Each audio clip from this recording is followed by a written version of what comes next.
राम राम जी सारे ने। तो मैं आज पहुंची हूँ यशपाल सर के घर। बहुत अच्छे तरीके से जानते हो इस चैनल ने हरियाणा के लिए जो काम किया है। चाहे दादा लक्ष्मी की बात करूँ तो इतना मतलब एक उस कलाकार को अपने तरीके से पेश करना तो बहुत बड़ी बात होती है। और शान हरियाणा कहूँगी मैं तो। सबसे पहले तो सर मैं आपकी पुस्तक भेंट करती हूँ। अच्छा, 2018 से 23 तक का इंतजार किया आपको भेंट करने के लिए। मन की बात पन्नों पर, ह्यूमन नैन। Thank you so much. इस प्रोग्राम में मुझे बुलाया था, मैं जा नहीं पाया था इसके 2018 में, लेकिन देखो आज मेरे घर पे मिल रहा था और ये लिखा था। इतने दिन हिसार में रहे, हिसार में एक बार भी नहीं मिल पाया। कमाल। Thank you. मैडम प्रतिभा है और मैडम राइटर है। मुझे आज पता चला फिल्में भी लिखती हैं मैडम, तो मेरा सौभाग्य है मैं आपसे मिली। और सबसे बड़ी बात तो अपने हिसार और हरियाणा के लिए बहुत बड़े प्राउड की बात है कि हिसार से उठ करके यहाँ तक का सफ़र, मुंबई तक का सफ़र यशपाल सर के लिए बहुत एक तरीके से मैं कहूँ कि बहुत मुश्किल होता है और बहुत कुछ सहन भी करना पड़ा होगा सर को, क्योंकि छोटा सा कलाकार जब उभरता है तो बहुत सारे ताने, बहुत सारे कमेंट, टिप्पणियाँ उनका सामना करके और आज एक शान बने हुए हैं हरियाणा की। यदि हरियाणवी को बढ़ाने की बात करूँ मैं, उसको प्रमोट करने की बात करूँ मैं, और एकदम से ये देखो कि शुरुआत कहाँ से थी, हिंदी फिल्मों से, और दोबारा से अपने हरियाणा से लगाव है तो हरियाणवी बोली की तरफ आना मैं तो बड़े प्राउड की बात मानती हूँ। क्योंकि बहुत सारे कलाकार ये सोचते हैं कि हम वहाँ जाएगा तो अच्छा नहीं होएगा, हम हरियाणा में रह जाएंगे।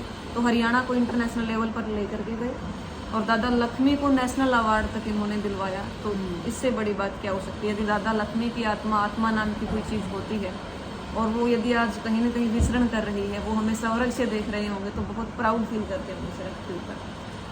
मैडम प्रतिभा है और बड़ा अच्छा लगा आज यहाँ आकर के। मुंबई में हमारा मिलना लिखा था। मैडम कुछ बोलिए। जी जी।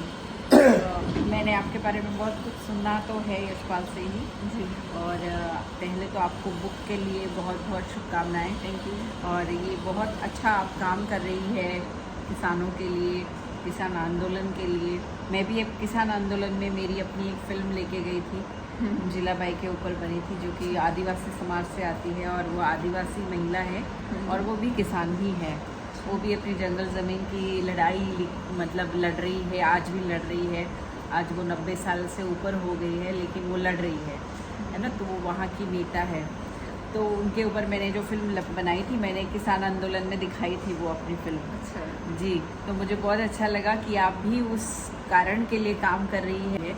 तो मुझे बहुत ही आपसे मिलके बहुत बहुत खुशी हुई और ये बात मेरे लिए बहुत प्राउड की बात है कि आप मेरे घर आई और और हमारे मतलब आशियाने में पधारी और हमारे लिए बहुत अच्छी बात है। ये मेरे लिए बहुत प्राउड की बात है।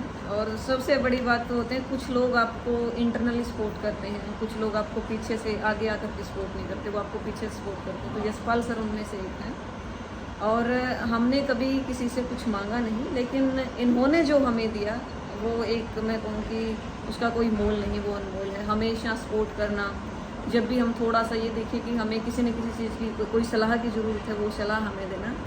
तो सर आपका बहुत बहुत तुम शुक्रिया। काम ही ऐसे करती हो, क्या करें। तो आपका बहुत बहुत शुक्रिया। और सभी हरियाणवी कलाकारों से कहूँगी, पूरे हरियाणा वासियों से कहूँगी कि जब भी आपको दिखे कि ऐसे ऐसे कलाकार आगे बढ़ रहे हैं तो उनके हाथ बढ़ा करके उनको आगे बढ़ाने का प्रयास करें।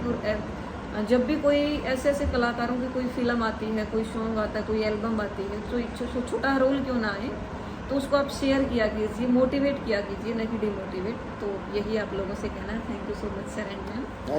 Thank you so much.